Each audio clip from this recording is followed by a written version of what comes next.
भाई last Wednesday आज army chief जो थे, जो कि अब चीफ ऑफ डिफेंस फोर्सेस भी हैं, field marshal general Asim Munir जो हैं, वो उन्होंने एक तो कोई गार्ड ऑफ ऑनर की तकरीब हुई, चलो वो तो हुई, साथ ही आज वो नए उस हेडक्वार्टर में गए हैं जो बनाया गया है चीफ ऑफ डिफेंस फोर्सेस के लिए। मैंने आज से लगभग एक हफ्ता पहले यानी बुध के दिन तमाम सोशल मीडिया पे चलने वाली अफवाहें और तमाम न्यूज़ टॉक शोज़ के ऊपर होने वाले बड़े बड़े जो बैठे हुए थे ना यहाँ पे, जिसे कहते हैं ना दिग्गज बैठे हुए थे बड़े बड़े, कोई कह रहा था कि उस चीज़ में कवानीन में तरमीम हो रही है, कोई कह रहा था कि प्राइम मिनिस्टर और आर्मी चीफ के दरमियान अनबन हो गई है। उन तमाम र्यूमर्स का कलम मतलब उसका सफाया करते हुए मैंने यहाँ से खबर ब्रेक की थी दुनिया न्यूज़ और ऑन द फ्रंट के प्लेटफॉर्म से, जो आज आपने देखा है ना, ये जो हेडक्वार्टर, इसकी खबर और इसकी वजह से नोटिफिकेशन रुका हुआ था। ये खबर मैंने आपको दी थी लास्ट वेडनेसडे को। सबसे मुस्तरद, सबसे पहले यही खबर थी जो इस प्लेटफॉर्म से दी गई। बाकी सब या झूठ बोल रहे थे या अफवाहें या स्पेकुलेशन या उनको समझ ही नहीं आ रहा था करना क्या है। मैं आपको सुनवाता हूँ लास्ट वेडनेसडे मैंने इस प्रोग्राम के प्लेटफॉर्म से जो नोटिफिकेशन नहीं आ रहा था क्या कहा। जितनी खबरें फैली हुई हैं इस वक्त सोशल मीडिया के ऊपर कि प्राइम मिनिस्टर और इस्टेब्लिशमेंट एक पेज पे नहीं है या नवाज शरीफ साहब और इस्टेब्लिशमेंट एक पेज पे नहीं है, इस नोटिफिकेशन को लेके ये तमाम बातें झूठ है, अफवाह है। ये जो नोटिफिकेशन रुका हुआ है, मैं आपको आज एक्सक्लूसिवली बता रहा हूँ रुका हुआ क्यों है। तो जो बाखबर जराए हैं, बड़े मुस्तनद जराए, उन्होंने हमें आज बताया है कि नोटिफिकेशन इसलिए रुका हुआ है कि इस नोटिफिकेशन के तहत सिर्फ एक ओहदे का इजाफा नहीं होना था। इस कमांड के नीचे ये जो चीफ ऑफ डिफेंस फोर्सेस है, इनके नीचे एक ऑपरेशनल हेडक्वार्टर बनना है और ये ऑपरेशनल हेडक्वार्टर जो है ये बहुत बड़े लेवल पे बनना है। जो चारों हेड्स जो हैं इनको एक जगह पे इकट्ठा कर दे, उसका एक ऑफिस, उसका एक ऑपरेशनल मॉड्यूल, उसका एक पूरा हेडक्वार्टर की लॉजिस्टिक्स, उसकी टीआरओ, उसके रूल्स, ये तमाम चीजें बननी है जिसके थ्रू जो है वॉर्स लड़ी जाएंगी, जिसके थ्रू कोऑर्डिनेशन की जाएगी, जिसके थ्रू चीजों को जिसे कहते हैं ना स्ट्रीमलाइन किया जाएगा। इस हेडक्वार्टर को बनने में 2 दिन भी लग सकते हैं, लेकिन मैं आपको यहां से बता रहा हूं कि नोटिफिकेशन जो है ये अगले 2 से 3 दिन के अंदर जो है ये हो जाएगा। आज जब चीफ ऑफ डिफेंस फोर्सेज ने उसी हेडक्वार्टर के अंदर जिसके मुतालिक हमने आपको खबर दी थी लास्ट वेडनेसडे को खिताब किया पहली दफ़ा, तो ये खबर अल्लाह के फजल से एक दफ़ा फिर हमारी दुरुस्त साबित हुई कि ये नोटिफिकेशन किसी वजह से नहीं रुका हुआ था। बासवाइज में रुका हुआ था कि पाकिस्तान की आर्म फोर्सेस का हेडक्वार्टर अभी ऑपरेशनल नहीं हुआ था और उन्होंने हुकूमत को कहा हुआ था कि अभी नोटिफिकेशन ना करें। तो ये तो हमारा जनाब काम था, हमने आपको बचा दिया, इसलिए आपको बताया सोशल मीडिया एक तो कम से कम देखा करें, उस पर झूठ का अभी एक झूठा जो है वो इंग्लैंड में बैठा हुआ है, उसको इंग्लैंड की अदालत ने 3 लाख से ऊपर का अदालत का हरजाना और 50,000 पाउंड जो है वो हरजाना किया है ब्रिगेडियर रिटायर राशिद नसीर साहब जो है उनको अदा करने के लिए। इतना झूठ बोले आप कि वो सच लगे। ये वाला हिसाब है पाकिस्तान का सोशल मीडिया जो इस वक्त चल रहा है, ख्वाह उसका ताल्लुक किसी सियासी ग्रुप से है या नहीं है। जुमे को जनाब बड़ी बम्बार्ड किस्म की प्रेस टॉक हुई DGISPR की तरफ से। मैं चाहता हूँ इससे पहले कि मैं आज आपको एक नई सजेशन देने लगा हूँ। मैं तहरीक इंसाफ के लिए एक बिल्कुल नई सजेशन लेके आया हूँ, उनको एक चीज़ बता समझा के आखिरी दफ़ा समझाने की कोशिश करूँगा। लेकिन पहले ज़रा वो उसकी जो बाज़गश्त है DGISPR की प्रेस टॉक की, वो ज़रा आप सुन लें, उसके बाद बात करते हैं।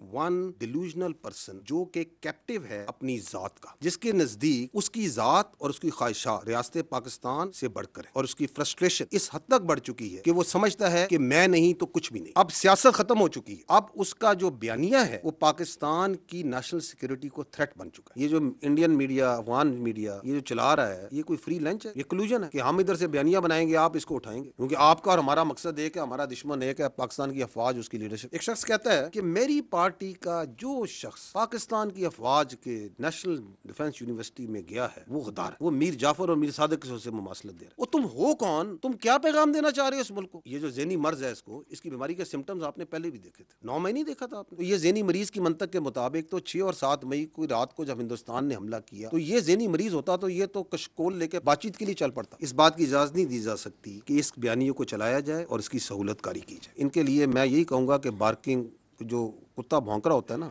उसके बारे में जो है ना ज़्यादा परेशान होने की जरूरत नहीं होती। पाकिस्तान की फौज खड़ी है और खड़ी रहेगी। उनकी पूरी सियासत जो सी है वो फौज के इर्द गिर्द घूमती है। फौज के बारे में बात करो, फौज के बारे में इल्जामात लगाओ, फौज के ऊपर हर चीज डालो, बिकॉज अपनी गवर्नेंस की तरफ कोई बात ना करे ताकि मैं अपनी लूटमार जारी रखूं, मैं अपनी करप्शन जारी रखूं। उसकी पूरी सियासत रियासत के सदारे पर है। हम कहते हैं तुम सियासत करो ना, सुबह से लेकर रात, रात से लेकर सुबह तक तुम्हारी क्या ऑब्सेशन है इस फौज के साथ? Grow up. तुमने नफरत पे, मिस इन्फॉर्मेशन पे, डिस इन्फॉर्मेशन पे सियासत करनी। We will remain and we will keep on standing against all this sort of comical nonsense nonsense which is coming from such sick minds. हम इस आवाम से आते हैं, हमारे और आपके दरमियान ये अपनी सियासत से फर्क डाल सकता है? कभी भी नहीं डाल सकता, इसका बाप भी नहीं डाल सकता। तुम होते कौन है ये बात करने वाले? भेजो अपनी औलाद को इस फौज में, उनको तो तुमने बाहर रखा हुआ है। खड़ा करो ख्वारिज के आगे, खड़ा करो हिंदुस्तान के आगे, जिनकी तुम सहूलतकारी कर रहे हो।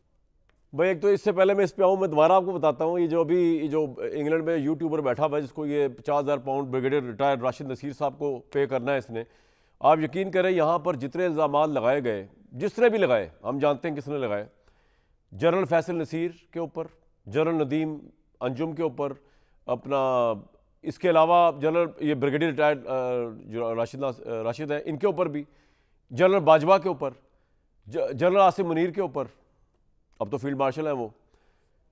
अगर ये बरतानिया की अदालतें होती, जिन जिन ने इल्ज़ाम लगाए थे, क्योंकि इनमें से एक भी would have been not founded, क्योंकि ये वही पैटर्न है इंग्लैंड के अंदर जो बैठा हुआ है, जो पागलपन है, जो झूठ बोल के इल्ज़ामात लगाकर दूसरों को और उसके बाद को पूछने वाला। लेकिन इंग्लैंड में क्योंकि अदालतें जो है कॉपीराइट्स कवानीन बड़े सख्त हैं, वहाँ पर अकाउंटेबिलिटी बड़ी सख्त है, वहाँ पर अगर इस तरह के इल्ज़ामात लगे होते ये सब हरजाने पे कर रहे होते। अब कमिंग बैक टू द फौज ने जो कहा है, ज़हनी मरीज़ कह दिया, सियासत ख़त्म हो गई। बात ये है कि फ़लसफ़ा बिगाड़ने के लिए मैं आपको बड़े फ़लसफ़े बता सकता हूँ। मैं आपको ये बता सकता हूँ कि जनाब कभी किसी की सियासत ख़त्म हुई है?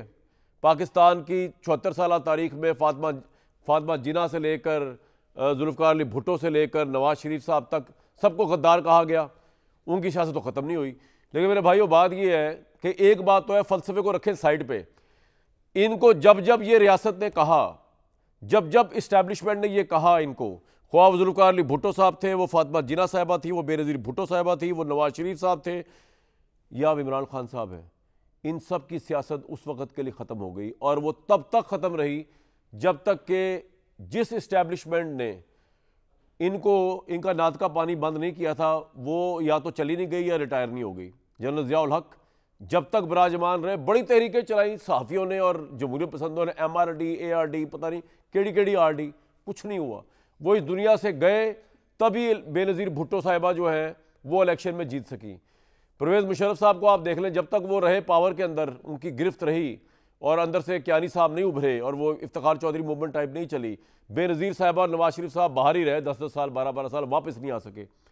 तो इमरान खान साहब के लिए मेरा तो मुफ्त मशवरा ये है कि ऑब्वियसली मैं कभी भी नहीं कहूँगा वो ना माफ़ी मांगे, उनका एक अपना वो है, वो माफ़ी नहीं मांगते, वो ना माफ़ी मांगे, उन्होंने डील नहीं करनी, वो डील ना करें।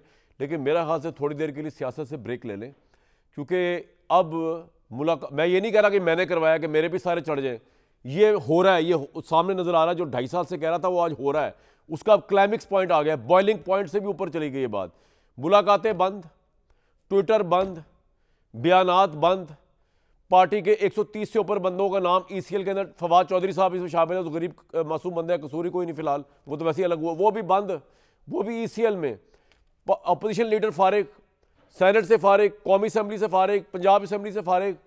मैं हैरान हूँ कि पीछे रह क्या गया है। और प्रॉब्लम ये है कि भुट्टो फैमिली और नवाज शरीफ साहब की फैमिली, इनको तो उनकी औलाद ने चला लिया। अब इमरान खान का तो ये मसला है क्योंकि वो भी मसला नहीं है, उनकी औलाद पॉलिटिक्स में नहीं है, इनकी पार्टी का कोई पुरसान हाल ही नहीं है, कोई राजा बैठा हुआ है जिसके साथ अवाम रिलेट ही नहीं करते, ना अवाम बाहर निकली है इमरान के कहने पे। तो अब जब अब इमरान के कहने पे अवाम भी बाहर नहीं निकल रही, पार्टी भी पीछे नहीं खड़ी हुई, उस तरह कमज़ोर तरीन प्रेस कॉन्फ्रेंस की उन्होंने, इस तमाम तरीन हालात के बावजूद PTI की कमज़ोर तरीन प्रेस कॉन्फ्रेंस, तो पीछे रह गए। क्या मेरे भाई सियासत से ब्रेक ले लें, सियासत आपका काम ही नहीं है ना। जिस अवाम के लिए, चले आपके पॉइंट ऑफ व्यू सोचे, आप जिस अवाम के लिए आपने सर पे कफन बांधा हुआ था वो तो नहीं आई बाहर, तो आप किस वजह से जो आप माफ़ी तिल्ला ना करें, आप सियासत से रिटायरमेंट का ऐलान कर दें, शायद कोई राह निकल आए।